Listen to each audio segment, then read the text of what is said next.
کرے لگتا ہے کہ میں زندہ ہو گیا اور اللہ نے مجھے زندگی دی، وہ بھی قبر کے اندر زندگی. خدا ہے اب کیا کروں، معبود تو نے زندگی دے دی ہے. کہتے جب انسان مصیبت میں ہوتا ہے نا تو مانے گا پروردگار اگر میرا کام ہو گیا تو میں یہ تیرے کو کھانا کھلاؤں گا، یہ کام ہو گیا تو روزہ رکھوں گا. جب کام ہو گیا تو آدمی بھول جاتا ہے، منت مان کے بھول جاتے جب کام ہو گیا. انہوں نے کوئی منت مانی، خدایا اگر یہ میرا کام ہوا تو میں تیری تفسیر لکھ دوں گا.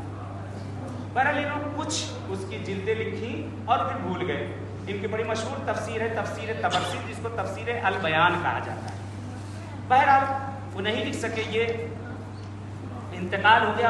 اب اٹھے ہیں، اب ہوش میں آئے، کریں خدایا اگر تو نے مجھے یہاں سے زندہ باہر نکل دیا، پہلا کام جو میں کروں گا تیری تفسیر کو میں پورا کر دوں.